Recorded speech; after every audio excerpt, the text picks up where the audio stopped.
출애굽기 37장 1절부터 9절까지입니다. 제가 봉독하겠습니다. 불살렐은 아카시아 나무로 길이가 2자반, 너비가 1자반, 높이가 1자반인 궤를 만들었다. 순금으로 그 안팎을 입히고 그 둘레는 금테를 둘렀다. 금고리 4개를 만들어서 그 밑 4모퉁이에 달았는데 한쪽에 고리 2개, 다른 한쪽에 고리 2개를 달았다. 아카시아 나무로 채를 만들어서 금을 입히고 이 채를 궤의 양쪽 고리에 끼워서 궤를 맬 수 있게 하였다. 그는 순금으로 길이가 2자반이요 너비가 1자반인 속죄반을 만들었다. 그리고 금을 두들겨서 2그룹을 만들고 그것들을 속죄판의 양쪽 끝에 각각 자리 잡게 하였다.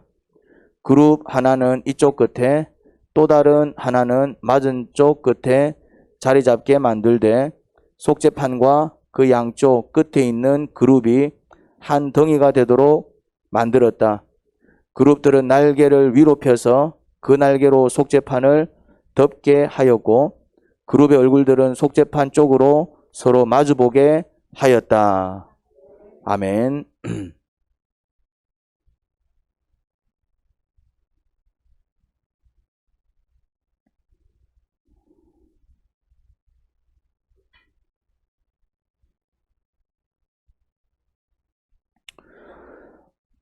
이스라엘 백성이 하나님과 언약을 맺을 때 하나님은 이스라엘 백성에게 2가지를 주셨습니다.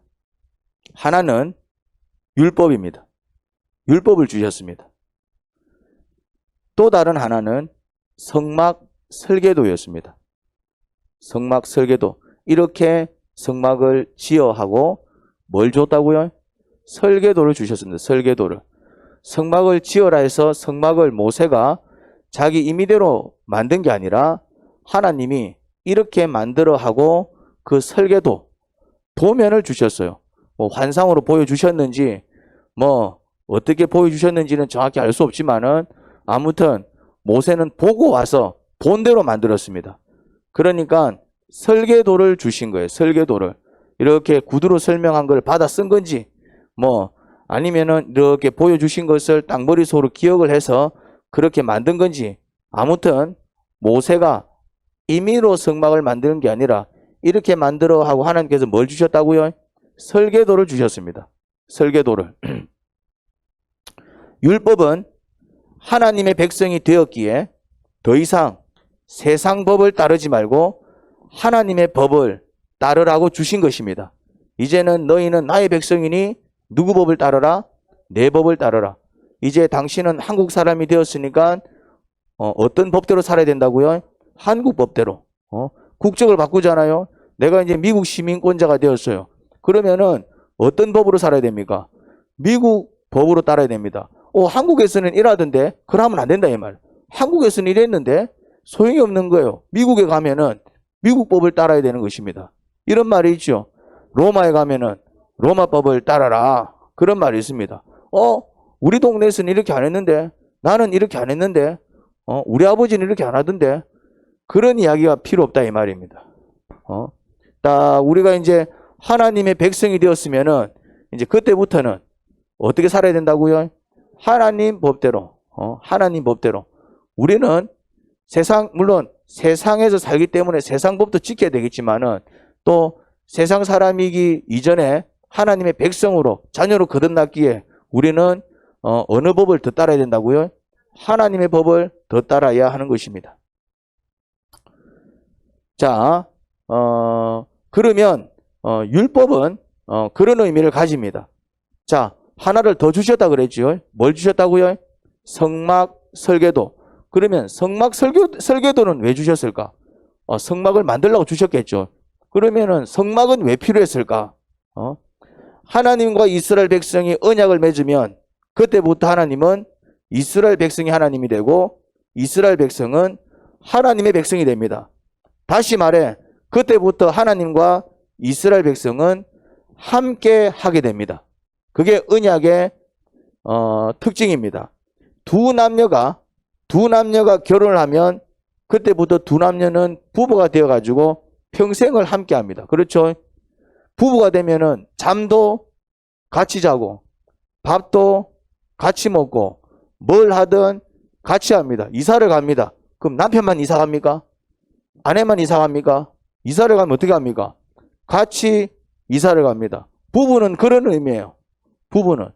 물론 요즘은 이상한 부부들이 참 많아요. 별거 하는 부부, 뭐 기러기 아빠. 그러니까 그건 정상이 아니다 이 말이에요. 그건 정상이 아니에요. 뭐 요새는 뭐 따로 사는 집도 그건 정상이 아닌 거예요. 그거는. 그러니까 문제가 발생하잖아요. 그러니까 부부라는 것은 머리가 파풀이 될 때까지 뭐 하는 것입니까? 좋으나 싫으나 늘 같이 사는 사람입니다. 그게 이제 언약이다 이 말이에요. 언약. 그렇듯이 하나님과 이스라엘 백성이 언약을 맺었다라는 것은 어떤 의미라고요? 이제 그 둘은 평생 같이 하는 존재가 되었다라는 뜻입니다. 그런데 하나님과 이스라엘 백성이 함께 할 때 치명적인 문제가 하나 있어요. 같이 하는 건 좋은데 하나님과 같이 하는 거 얼마나 좋아요. 그런데 치명적인 문제가 하나 있었습니다. 그게 뭘까요? 하나님은 지극히 거룩한 분이세요. 그런데 이스라엘 백성은 다른 인간들과 다를 바 없는 더러운 죄인들이었습니다. 이제 여기서 문제가 생기는 거예요. 거룩한 하나님과 더러운 인간이 아무런 장치 없이 함께하면 어떤 일이 벌어질까요? 거룩한 하나님은 인간의 더러움을 견디지 못합니다. 더러운 인간은 반대로 하나님의 거룩함을 견디지 못해요. 서로 죽어나는 것입니다. 이 문제를 해결하지 않으면 함께하는 것은 좋은데 하나님은 지극히 거룩해. 너무 거룩해요. 반면에 인간은 하나님에 비해서 어떻습니까? 너무나도 더럽고 추합니다. 이제 여기서 이제 심각한 문제가 발생합니다. 이 부분을 해결하지 못하면 하나님은 더러운 우리를 견디지 못하는 거예요. 거룩하신 분이기 때문에. 그래서 하나님은 괴롭겠죠. 반대로 우리는 또 하나님의 그 거룩함을 견디지 못하는 거예요. 너무 거룩하니까 우리는 좀 추하게 살아야 되는데 너무 깨끗하니까 우리는 이제 그게 감당이 안 되는 거예요. 뭐 예를 들자면은 한 사람은 결벽증 환자야. 깨끗해야 돼. 근데 한 사람은 그냥 막 되는 대로 사는 사람입니다. 두 사람이 살면 누가 힘들까요? 둘 다 미치는 거예요. 둘 다 미치는 거예요. 딱 집에 들어갔는데 집이 막 엉망으로 돼 있는 겁니다. 그럼 어떻습니까? 견디지 못하는 거예요. 그러면은 이제 막 그걸 치우잖아요. 그러면 그거를 깨끗이 치우면은 또 대충 사는 사람은 그렇게 자꾸 깔끔 떨면 어떻습니까? 그거를 견디지 못한다니까. 야, 대충 살자. 난 들어봐서 못 살겠어. 야, 우리보다 더한 집구석도 많아. 이 정도면 깨끗한 편이야. 나는 싫어. 누가 미칩니까? 둘 다 미친다 이 말이야. 그렇듯이 하나님은 지극히 거룩하신 분이에요. 흠이 없어요. 반면에 우리는 어떻습니까? 더럽고 추하다 이 말이죠. 하나님에 비하면은 너무나도. 그런데 그 더럽고 추한 자와 지극히 거룩한 분이 함께 할 때 어떤 일이 벌어지겠습니까? 서로 괴로운 겁니다. 이 문제를 해결해야 돼. 이 문제를. 그래서 거룩한 하나님께서 더러운 인간과 함께 하시고 더러운 인간이 거룩한 하나님과 함께 하기 위해서 필요한 어떤 장치, 그게 바로 성막입니다. 그래서 성막이 구약시대 때는 그렇게 중요했었습니다. 성막이 없으면은 하나님과 이스라엘 백성이 함께 할 수 없는 거예요. 불가능한 거예요, 이제. 그런데 거룩한 하나님과 더러운 이스라엘 백성이 함께 할 수 있도록 만들어주던 그 장치, 그 기능이 뭐였다고요? 그게 성막이었어요. 그러니까 하나님은 성막을 통해서 이스라엘 백성들에게 복을 주셨고 이스라엘 백성들은 그 성막을 통해서 또 하나님 앞에 나갈 수 있었던 것입니다. 그러니 구약시대의 그 성막은 얼마나 중요했는지 모릅니다. 그러면 이제 이런 의문이 들 수 있습니다. 요즘은 우리가 하나님을 만날 때 성막을 경유하지 않습니다. 성막 제사를 지내지 않는다고요. 성막에서는 제사를 지냈거든요. 그 제사가 그런 기능을 한 거예요. 제사가. 요즘은 성막 없이도 하나님을 바로 만나는 게 가능합니다. 이게 달라졌어요. 지금은 성막이라는 게 없잖아. 여러분들이 예배당에서 예배드리지 성막에서 예배드리는 게 아니다 이 말이죠. 제사를 지내지 않잖아요. 그냥 같이 찬송 부르고 이렇게 설교 듣고 하지 제사를 지내는 게 아니다 이 말입니다. 그런 어떤 의식들이 다 사라지고 없어요. 지키지 않습니다. 요즘은 성막 없이도 하나님을 바로 만날 수 있습니다. 이게 어떻게 가능해? 그럼 우리가 거룩해졌다는 얘기야? 그렇지는 않을 것입니다. 이스라엘 백성이나 우리나 더럽기는 매 마찬가지일 것입니다. 똑같은 인간일 테니까요. 그러면은 요즘은 어찌 성막 없이도 하나님 만나는 게 가능할까요? 성막 없이도 바로 하나님께 찬양을 드리는 게 가능하고, 성막 없이도 바로 하나님께 기도 드리는 게 가능하고, 성막 없이도 하나님 앞에 바로 나가는 게 가능하고, 또 반대로 성막 없이 하나님은 우리의 기도에 응답하시고, 성막 없이도 하나님은 우리에게 은혜를 베풀어 주시고, 성막 없이도 하나님은 우리에게 구원을 베풀어 주시고, 성막 없이도 어떻게 하나님은 우리를 만나 주실까요? 이게 어떻게 가능할까요? 그 예수님 때문에, 예수님. 성막의 기능을 구약 때 성막이 담당했던 그 기능을 오늘날은 누가 담당하신다고요? 예수님이 담당하십니다. 예수님이. 그래서 구약 때는 성막 제사를 경유해야 했었어요. 기도를 드려도 성막 제사를 경유해야 했었고, 찬양을 드려도 성막 제사를 경유해야 했었고, 그리고 예배를 드려도 성막 제사를 경유해야 했었어요. 그리고 하나님으로부터 복을 받을 때도 성막 제사를 경유해서 받았고요. 하나님으로부터 용서를 받을 때도 성막 제사를 경유해서 용서를 받았고요. 그리고 뭐 어떤 필요한 어떤 소원을 빌고 그것에 대한 응답을 받고 그 기도에 대한 성취를 누리는 것도 뭘 통해서 하나님께서 성막 제사를 경유해서 이스라엘 백성들에게 그런 은혜들을 베풀어 주셨습니다. 그만큼 성막 제사가 중요했다 이 말이죠. 이스라엘 백성들은 성막 제사를 통해서 하나님 앞에 나아갔고 필요한 것을 구했고, 하나님은 또 성막 제사를 통해서 그들에게 다가와서 그들의 필요를 채워주셨습니다. 그러니 성막 제사가 이 유대인들이 그 제사의 목숨을 건 이유가 바로 그것이었습니다. 그런데 지금은 그 성막이 필요가 없습니다. 생막 제사를 지내지 않습니다. 지금은 그 성막의 기능을 누가 담당하십니까? 예수님. 그래서 예수님을 믿으면 구원을 받습니다. 그 말이 바로 그런 의미입니다. 우리가 기도를 마칠 때 항상 넣는 문구가 있습니다. 그게 뭡니까? 예수님 이름으로 기도합니다. 이 말을 넣는 이유가 바로 그런 이유 때문입니다. 방금 내가 이렇게 막 간절히 토로하고 쏟아내고 막 했던 그 기도를 누구의 이름으로 했다는 얘기입니까? 예수님의 이름으로. 그러면은 하나님은 그 기도를 듣고 응답을 하시겠죠. 동일하게 하나님도 우리에게 기도 응답해 주시고 우리에게 소원을 들어주시며 우리에게 복을 내려주실 때 또 누구를 통해서 우리에게 그런 복권을 내려주시겠습니까?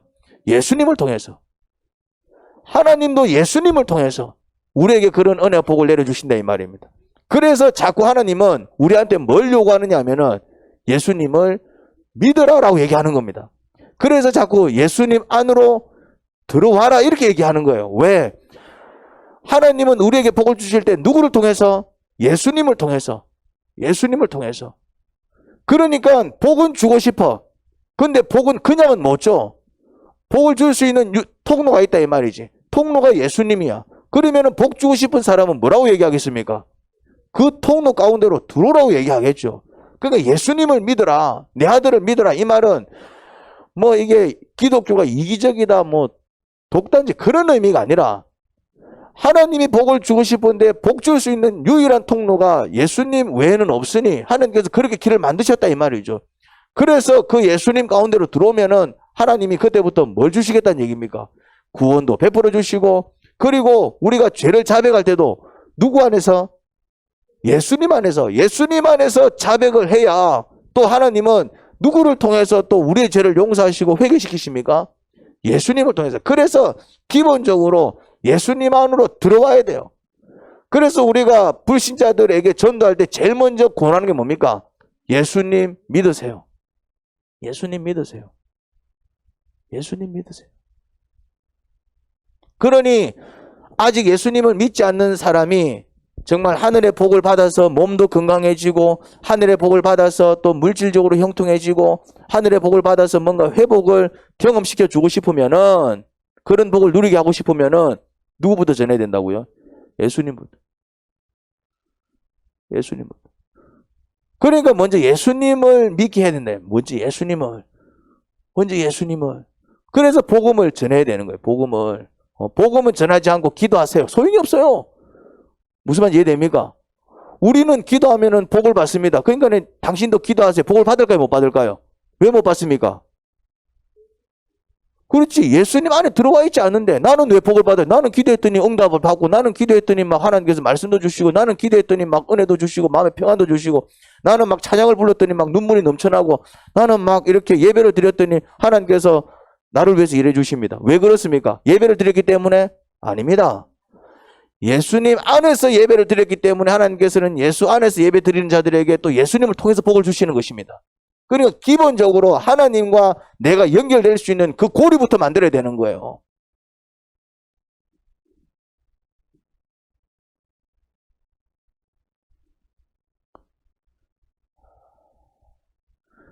그러니 예수님을 믿는 게 얼마나 중요한지 알겠지요?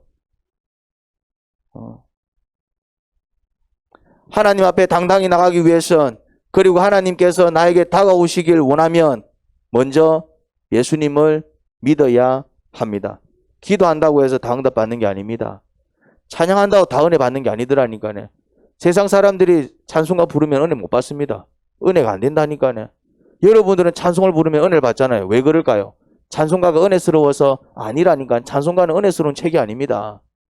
근데 내가 예수님을 믿고, 그래서 이제 하나님 앞에 하나님께 복받을 준비가 되어 있는 상태에서 찬양을 하게 되면은, 예수님을 통해서 그 찬양이 하나님께 상달되기를 소원하면서 예수님 안에서 찬양을 하게 되면은 어떤 일이 벌어진다고요? 하나님이 듣고 복을 내려주시고, 하나님이 듣고 은혜를 내려주시고, 하나님이 듣고 또 우리에게 필요한 것을 채워주시는데, 결국 하나님도 누구를 통해서 우리한테 복을 주신다고요? 예수님을 믿어. 불신 남편한테 아무리 기도를 가르쳐주고 아무리 찬양을 가르쳐준들 하지도 않을 뿐더러 설령 따라 한들 은혜가 있겠습니까? 마치 알아. 나는 재미없다. 이랬나 이 말이에요. 예수님을 믿는 자가 기도를 하면 응답을 받고, 할렐루야. 예수님을 믿는 자가 찬양을 하면 은혜를 받고, 예수님을 믿는 자가 예배하면 하나님을 만납니다. 기도, 찬양, 예배 정말 중요합니다. 하지만 예수님을 믿지 않으면 다 소용이 없습니다. 그래서 가장 먼저 우리는 예수님을 믿어야 합니다. 오늘 본문은 성막 중에서 법궤 혹은 정법궤 설계도를 다루고 있습니다. 자, 다음 그림을 한번 보도록 하겠습니다. 성막 전체 모양입니다. 이게 성막 전체입니다. 성막 전체. 이게 성막 전체입니다. 이게 이제 딱 성막을 설치하면은 요런 모양이 됩니다. 성막을 전부 다 설치를 하게 되면은 이제 이게 이제 성막 전체 모양입니다. 성막 전체. 울타리가 있고, 그리고 이제 안에 성소가 있고, 뜰이 있고, 뜰에는 또 이렇게 번제단이 있고, 또 손을 씻을 수 있는 물두멍이 있고, 요게 이제 그 성막 전체 모습입니다. 자, 다음 그림을 보겠습니다. 이제 이거는 이제 딱 보기 좋게 이제 그려놨습니다. 자, 보지요. 자, 이거 이래 삥 둘러쳐져 있는 게 이게 뭘까요? 이게 울타리다 이 말이죠. 이게 전체가 성막이라니까. 이게 전체가 성막인데 이게 다 성막이야. 이 전체를 성막이라고 일컫는데, 이제 이 성막 주변을 삥 둘러쳐져 있는 게 뭐라고요? 울타리입니다. 이제 울타리. 이게 담벼락이야, 담벼락. 근데 담벼락인데 이제 이동식이기 때문에 이제 천으로 다 만든 겁니다. 이 나무 기둥을 세워가지고 다 이제 천을 걸어가지고 딱 이렇게 들어가지 못하고 나가지 못하고 딱 요 출입구로만 들어가는 거예요. 그리고 요 이제 이렇게 뭐가 하나 세워져 있죠. 이게 뭡니까? 이게 성소입니다. 성소. 지성소가 아니고, 지성소는 이제 이 안에 있습니다. 이게 성소다 이 말이에요. 성소. 자, 이제 그러면은 요 이제 성소가 있고, 이 울타리가 삥 둘러싸여 있는 요 안에 요 공터가 뭐예요? 요 공터가. 이게 이제 뜰이다. 마당이다. 마당. 무슨 말인지 됩니까? 집으로 치자면 마당이요. 요건 집으로 치자면은 이제 집 건물이고, 요 마당이고, 그 다음에 집을 삥 둘러싸고 있는 담벼락이고, 이제 느낌이 옵니까? 성막이 이렇게 생겼다 이 말이죠. 성막 안에 뜰이 있고, 그리고 이제 성소가 있습니다. 그 뜰에 뭐가 있습니까? 잘 안 보이지만은 저걸 보면 좀 잘 보일 텐데, 여기에 이제 번제단, 제물을 태우는 번제단, 그리고 여기에 이제 세수대야입니다. 세수대야. 여기서 이제 손도 씻고 이제 이렇게 한다 이 말이죠. 세수대야. 물두멍이라고 부르는 물두멍. 요런 모양을 갖추고 있습니다. 자, 그러면 이제 이 성소 안에 들어가면은 이제 이 성소 안으로 들어가 보면은 또 뭐가 있겠습니까? 자, 다음 그림을 보겠습니다. 이제 이거는 내부를 이제 이렇게 잘라놨습니다. 내면을 볼 수 있도록 잘라놓은 거예요. 자, 요 이제 이렇게 요 앞에 이 커튼이 뭘까요? 이 앞에 커튼이 그 휘장인데 이게 뭐게 하냐고 그러니까는 이게 입구다 출입구다 이 말이에요. 출입구 이게 휘막인데 이게 이제 요걸로 요걸 딱 걷어갖고 들어간다 이 말이에요. 이게 입구 역할을 합니다. 자, 들어가면은 성소가 또 둘로 나뉘어져 있습니다. 요 천이 또 하나 더 걸려 있어. 천이 하나 더. 자, 이 천으로 이 방을 두 칸을 만든 거예요. 이제 성소를 두 칸으로 만든 거예요. 그래서 이제 이 안쪽 성소를 뭐라고 부릅니까? 지극히 거룩하다 해서 지성소입니다. 그러니까 성소는 거룩한 곳을 얘기해요. 성소 중에서도 어떤 곳? 성소 중에서도 제일 거룩한 곳. 그래서 이제 지성소라 부른다 이 말이죠. 이름이 지자는 지극히 말이에요. 그러니까 성소 중에서도 지극히 거룩해서 여기는 함부로 못 들어갑니다. 요 성소에도 함부로 못 들어가. 성소에는 제사장만 들어갈 수 있는데 지성소는 제사장도 못 들어갑니다. 지성소는 제사장 중에서도 대제사장, 대빵 제사장만 그것도 1년에 한 번 딱 들어갑니다. 못 들어간다 이 말이에요. 지성소 딱 커튼 쳐놨습니다. 그래 이제 이 성소에 뭐가 있냐면은 밥상이 있고 촛대가 있고 그리고 향단이 있습니다. 그리고 이제 이 지성소 안에 뭐가 있냐면은 바로 오늘 본문의 주인공인 정극궤, 언약궤가 여기에 놓입니다. 여기에.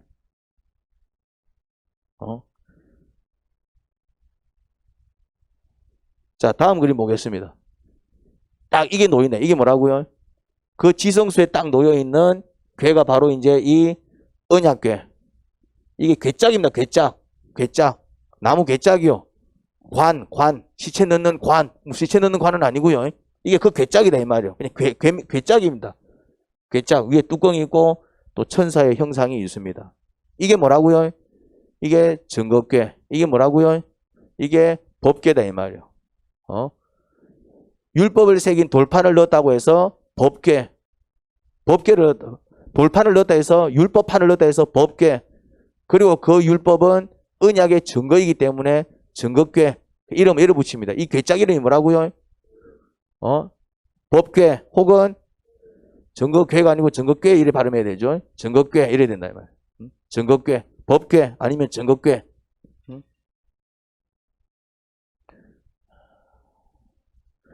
그러면은 이 법궤 안에는 뭐가 들어가 있을까? 법궤 안에는 이런 게 들어가 있다 이 말이에요. 이게 뭡니까? 이게 모형입니다. 모형. 실제가 아니고 모형입니다. 모형. 이제 율법을 새긴 두 돌판이 이 안에 들어가 있다 이 말이죠. 율법을 새긴 두 돌판. 돌판 하나, 돌판 둘.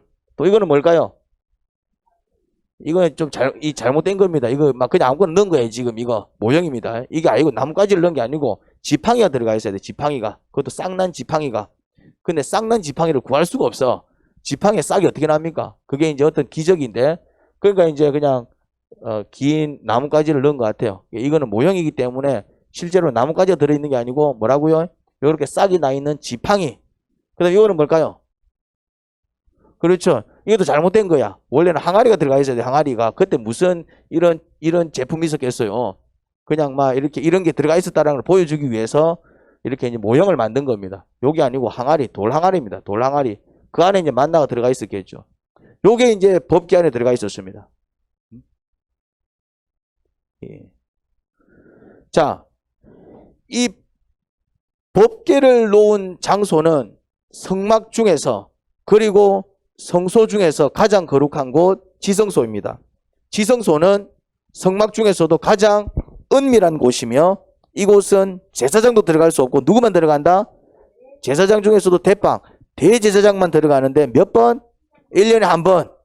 그리고 그 법궤 안에 율법을 새긴 돌판을 넣어뒀죠. 그 안에 이제 돌판이 들어가 있는 거예요. 그러니 율법을 새긴 돌판을 얼마나 소중하게 다루는지 알 수 있겠죠. 마치 율법을 새긴 돌판을 아주 엄밀한 곳에 마치 꼭 숨겨둔 형국입니다. 마치 무엇이 연상됩니까? 마치 금괴를 넣어둔 금고가 연상되지 않습니까? 보통 부자들이 금괴를 어디에 보관합니까? 은밀한 장소에 설치한 금고 안에. 금고도 쉽게 발견 못해. 막 액자 뒤에 액자를 들치면 나온다든지, 무슨 버튼을 누르면은 이렇게 책장이 쫙 둘러 갈라지면서 금고가 나온다든지, 은밀한 곳에 설치해 둡니다. 다른 사람들이 쉽게 발견하지 못하는. 그리고 그 금고도 쉽게 열 수 있습니까? 아닙니다. 비밀 장치가 걸려 있어 가지고 딱 자기만 열 수 있도록, 아무나 못 들어가도록, 아무나 못 들여다보도록. 그 안에는 뭘 넣어둘까요? 가장 소중한 거.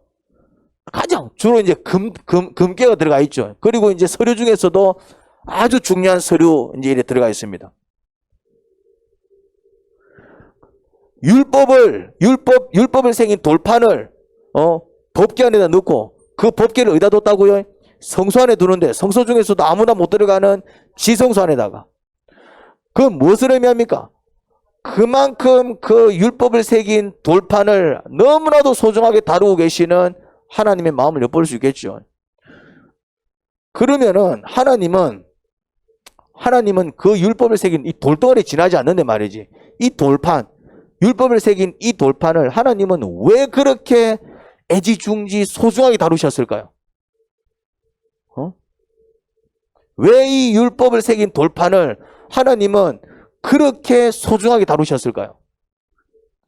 이유는 율법은 그대로 지키면 생명을 얻는 생명의 말씀이기 때문입니다. 율법은 지키면은 생명을 얻는 생명의 말씀이기 때문입니다. 그만큼 중요하다 이 말이에요. 살고 죽느냐.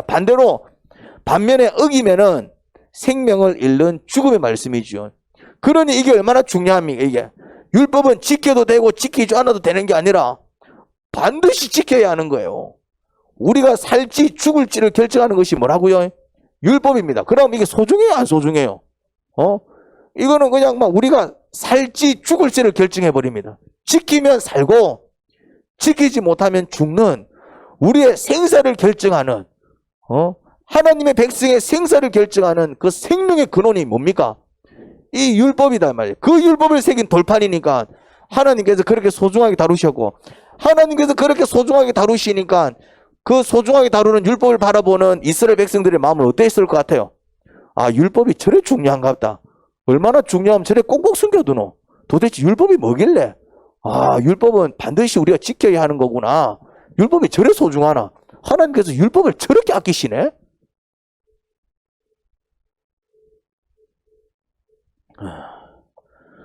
그렇습니다. 지키면 살고 어기면 죽습니다. 그게 하나님의 율법입니다. 자, 다음 그림 보겠습니다.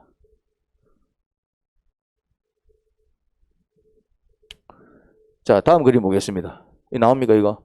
자, 이게 뭘까, 이게? 자, 이게 뭔가, 이게? 뭐라고요? 이게 법궤 뚜껑입니다, 법궤 뚜껑. 아까 그 그림에서 그 밑에 거 빼고 위에 것만 이렇게 딱 갖다 놓은 거예요. 이게 뚜껑이에요. 그 법궤 위에 이런 뚜껑이 있었어요. 이 뚜껑이다, 뚜껑, 이게. 법궤를 딱 덮고 있는. 근데 이 법궤 뚜껑을 뚜껑이라고 부르지 않습니다. 이 뚜껑을 뭐라고 불렀을까요? 속죄판이 아니고 속죄소라고 불렀습니다. 그리고 시은자라고 불렀어요. 요 뚜껑을 법궤 뚜껑에는 부르지 않았습니다. 뚜껑을 뭐라고 불렀다고요? 속죄소 이래 불렀어요. 시은자 이래 불렀습니다. 속죄소의 뜻은 죄를 속하는 장소 이런 말입니다. 시은자는 은혜를 베푸는 보좌, 은혜를 베푸는 의자 이런 의미예요. 근데 이거 앞만 봐도 의자처럼 안 생겼어. 이게 앞만 봐도 그냥 뚜껑이지 무슨 장소 같지는 않아. 그래서 난 참 헷갈렸어요. 속죄소 그러기 옛날에는 속죄소가 무슨 장소 같은데, 근데 알고 봤더니 장소가 아니고 뚜껑이야. 시은자 하길래 나는 이제 의자를 연상했죠. 근데 의자가 아니고 그냥 뚜껑이야. 이해가 안 됐었어요, 처음에는. 어렸을 때는. 왜 저거를 시은자로 불러? 뚜껑인데? 의자라고 불렀다, 이 말이지. 왜 속죄소라고 불러?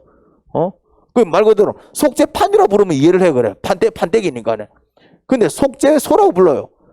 죄를 용서해 주시고, 죄를 속하는 장소, 요렇게 불렀다, 이 말이죠. 은혜를 베풀어 주시는 보좌, 은혜를 베풀어 주시는 의자, 이래 불렀어. 이 뚜껑을. 왜 이름을 그렇게 불렀을까요? 왜 이름을 그렇게 불렀을까요? 이름을 희한하게 지어놨습니다. 이해가 안 되게. 그런데 이유가 있습니다. 율법에 대해서는 제가 미리 말씀을 드렸죠. 앞서. 율법이 뭐라고 했죠? 제가 어떻게 설명하던가요? 지키면 생명을 얻는 생명의 말씀이지만 어기면 죽음을 초래하는 죽음의 말씀이라고 제가 앞서 설명했죠. 율법을. 물론 다르게도 설명이 가능합니다. 그러면 우리는 율법을 지켜서 생명을 얻을 때가 많을까요? 아니면 율법을 어겨서 죽음을 초래할 때가 많을까요? 실제로 우리가 살아가면서 실제로 우리가 하루하루 살아간다 이 말이죠. 그러면은 율법대로 살아서 생명을 얻을 때가 많아요? 아니면 율법대로 살지 못해서 죽음을 맛볼 때가 많아요? 어떻습니까? 우리의 현실은. 안타깝게도 율법을 어겨서 죽음을 초래할 때가 많아요. 세상 사람들은 아예 하나님의 법을 모르니까 그냥 죽음 가운데 살아가고 있고, 그나마 예수님을 믿는 사람들 율법을 배워서 하나님의 뜻을 배우고 말씀을 배워서 이제는 말씀대로 살아야지 결단한 사람들조차도 그 연약함 때문에, 제대로 훈련되지 못한 그 모습 때문에, 심지어 세상 버릇 그것이 인이 박혀가지고 이래 살면 안 되는데도 싶은데도 안타깝게도 알면서도 지키지 못하는 말씀이 많아요, 적어요? 그래서 율법을 어겨 죽음을 초래할 때가 많습니다. 그래서 하나님은 그 사실을 너무나도 잘 아셨기에 법궤의 뚜껑을 속죄소 혹은 시은자로 만든 것입니다. 그 이유 때문에. 이 법궤를 뚜껑을 열어놓은 게 아니고, 왜 열어놓지 않았다고요? 우리가 율법대로 살지 못해 오히려 죽음을 더욱 맛볼 줄 알았기 때문에 율법대로 살아야 되는데도 불구하고 율법대로 살지 못할 우리의 그런 모습을 안타깝게 생각하고 뚜껑을 덮어버렸어요. 어떤 뚜껑을? 속죄소 뚜껑을 덮어버렸단 말이지. 어떤 뚜껑을? 시은자. 하나님이 고민하셨어요. 율법대로 살아야 사는데 이것들은 율법대로 제대로 살지 못할 것이다. 그러면 반대로 죽음을 초래할 건데, 야, 이거 어떻게 하지?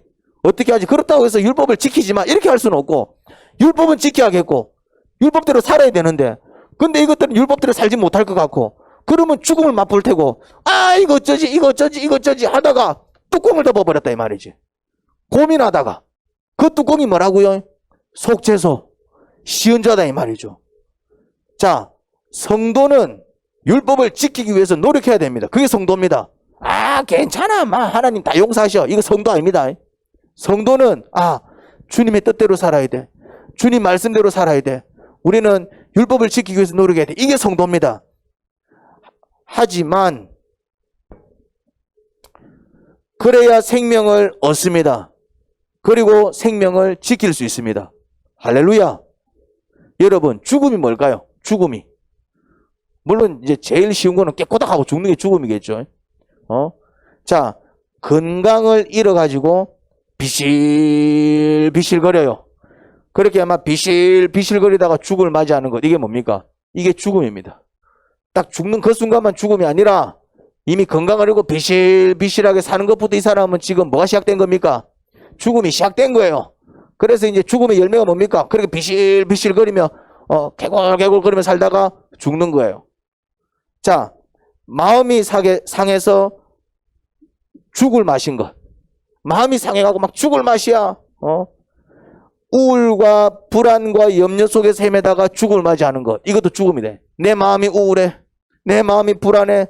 내 마음에 염려가 가득 차 있어. 막 그냥 그렇게 평생 사는 거예요. 이미 이 사람은 어디 가운데 들어온 겁니까? 죽음 가운데 들어온 거예요. 그냥 그렇게 살다가 죽는 거예요. 이게 죽음이다 이 말입니다. 그리고 삶이 형통하지 않아서 마치 사는 것보다 죽는 게 더 낫게 느껴지는 것. 그런 사람들 있죠. 이래 살 바에 차라리 죽는 게 낫지. 이래 살 바에 차라리 죽는 게 맞지. 나는 왜 맨날 이 모양일까? 왜 나는 맨날 안 풀리지? 이래 사느니 죽는 게 낫지. 형제들, 내 가족들, 내 신세. 나는 왜 맨날 내 팔자는 왜 이 모양이야? 이래 사느니 죽는 게 낫지. 이 사람은 지금 어디 가운데 있는 겁니까? 죽음 가운데 있는 겁니다. 이래 살다가 그냥 죽는 거예요. 이게 다 뭐라고요? 이게 다 죽음을 맛보는 것이다. 이게 생명 가운데 있는 게 아니에요. 이게 정말 살아있는 모습이 아니다 이 말입니다. 근데 많은 사람들이 이렇게 살아가고 있어요. 안타깝게도. 여러분은 어떻습니까? 사는 게 죽음이요? 아니면 사는 게 생명입니까? 하루하루 사는 게 아이고 이래 살아서 많어. 아이고 이래 살아서 많어. 이런 느낌입니까? 아니면은 할렐루야! 오늘 또 새날을 주신 하나님 감사합니다. 할렐루야! 여러분들의 삶은 죽음입니까? 생명입니까?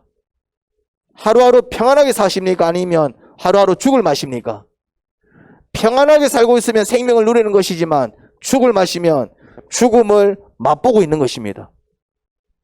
하나님은 우리가 율법을 온전히 지키지 못하고 죽음을 맛볼 줄 아셨습니다. 그래서 법궤 뚜껑을 뭐로 만들어버렸다?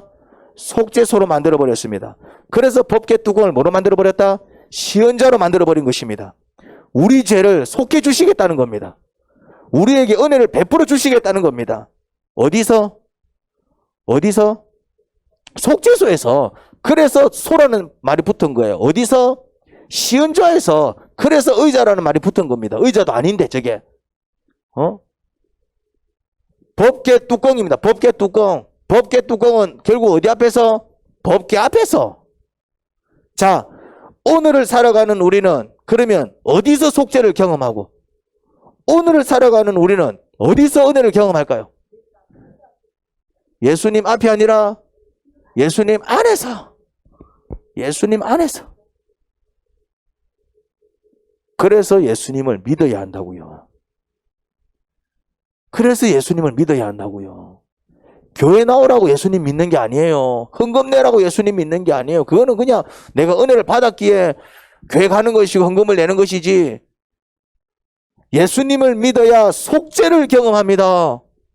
예수님을 믿어야 은혜를 경험합니다. 다시 말해 죄를 짓고도 살 수 있어요. 죄를 받고 죄를 용서받고 회복을 경험하게 됩니다. 죄를 지었어도 그 죄를 용서받고 죄로 말미암아 겪는 저주에서 회복되면 다시 생명을 맛볼 수 있습니다. 우리는 완벽하게 죄를 안 짓는 방법으로 생명을 누릴 수 없습니다. 완벽하게 죄를 안 지음으로. 그러니까 완벽하게 죄를 안 지으면은 생명을 얻어요.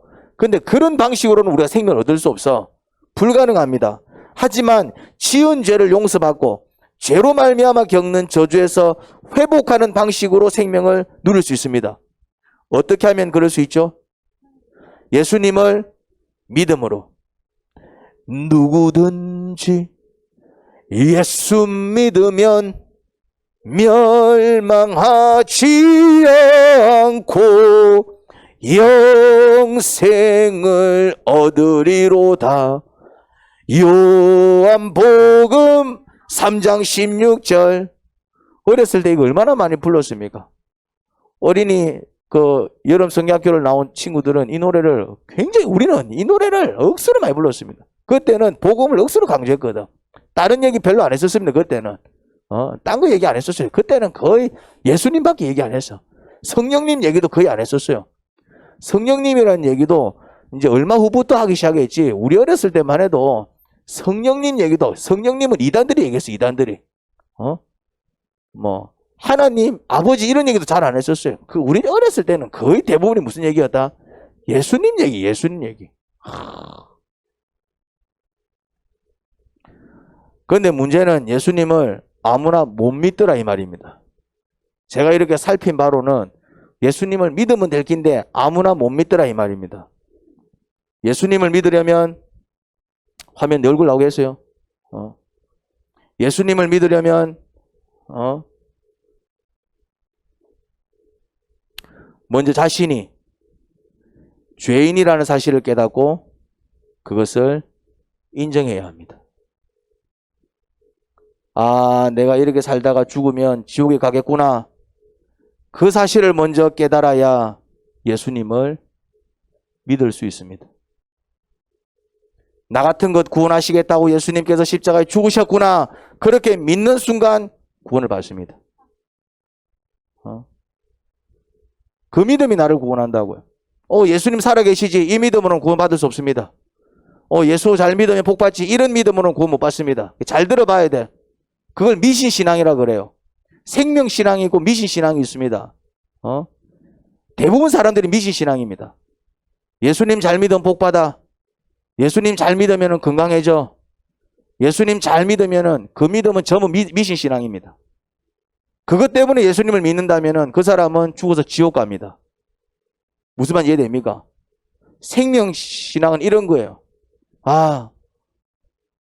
나는 이래 살다가 지옥 갈 수밖에 없는 사람이구나. 자신이 죄인이라는 사실을 깨닫습니다. 거기서부터 출발해요. 나는 법 없이도 살 사람인 줄 알았는데 알고 봤더니 율법을 배우게 되면은, 하나님 말씀을 배우게 되면은 뭘 깨닫는다고요? 하나님 말씀대로 살기 위해서 노력하다 보면은 철저히 깨닫습니다. 나는 정말 율법대로 살 수 없는 정말 못난 자구나, 못된 자구나, 정말 하나님 보시기에 추한 자구나. 그래서 나는 지옥 갈 수밖에 없는, 내 이래 살다 지옥 가는구나. 그거를 깨닫는다니까요. 그거를 깨닫는 순간 또 어떤 믿음이 생깁니까? 이런 나를 한번 살려보시겠다고 예수님께서 내 대신 죽으셨구나 하고 믿는 순간 구원을 받는 거예요. 구원은 그때 받는 것입니다. 그 믿음이 나를 구원해줘요. 그래서 자기 자신이 왜 죄인인지 아직 깨닫지 못한 사람들은 아직 예수님을 믿지 못하고 있습니다. 다른 믿음은 있겠지. 예수님 살아계셔, 예수님 잘 믿으면 복 주셔, 우리를 천국 보내주셔. 그런 믿음으로 구원받는 게 아니라니까네. 물론 그런 믿음도 필요해요. 그런 믿음도 필요하지만은 그 믿음들은 생명을 얻는 믿음은 아닙니다. 그렇게 구원을 받은 사람은 그때부터 성령의 인도를 받습니다. 하나님 아버지께 굴복합니다. 성령님의 인도를 받고 아버지 하나님께 굴복된 자의 삶의 특징이 뭡니까? 먼저 율법대로 살기 위해서 노력합니다. 둘째로 자신의 연약으로 율법을 어기면 그것을 회개하기 위해서 노력합니다. 그게 바로 성령님의 인도를 받는 사람이고요. 그게 바로 하나님 아버지께 굴복된 자의 모습입니다. 자, 이런 자, 율법대로 살기 위해서 노력하지만 자신의 연약으로 어쩔 수 없이 어기는 율법에 대해서 회개하기 위해서 노력하는 자, 하나님은 이런 자에게 속죄의 은혜를 베풀어 주십니다. 죄를 용서해 주시고 그 죄로 인한 저주에서 회복시켜 주십니다. 그래서 하나님께서 법궤의 뚜껑을 속죄소로 만드셨습니다. 시은자로 만드셨습니다.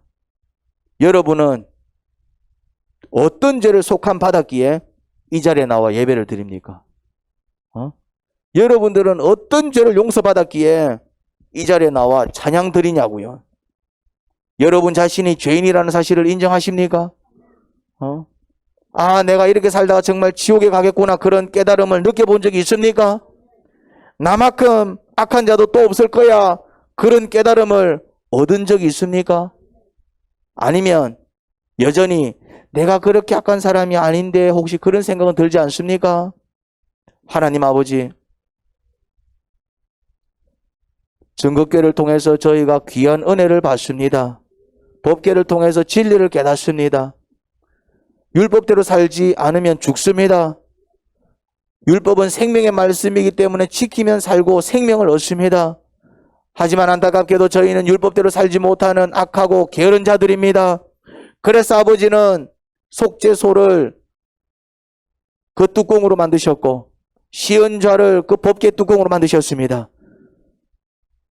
누구든지 예수 믿으면 멸망치 않고 영생을 얻으리라, 구원을 얻으리라, 생명을 주시리라. 하나님 아버지, 정말 그 예수님 안에 거하게 하세요. 하나님 아버지, 정말 나는 지옥에 갈 수밖에 없는 악한 죄인이구나, 우리 모두가 그렇게 깨달았으면 좋겠습니다. 그래서 정말 주님께서 나를 대신해서 죽으셨구나, 그 믿음이 우리 안에서 치솟았으면 좋겠습니다. 그런 자가 구원받고 생명을 얻습니다. 우리가 그 생명의 주인공이 되기를 소원합니다. 그리고 그 생명을 선포하는 전도자들이 되기를 소원합니다. 아버지 은혜를 찬양합니다. 예수님 이름으로 기도합니다. 아멘.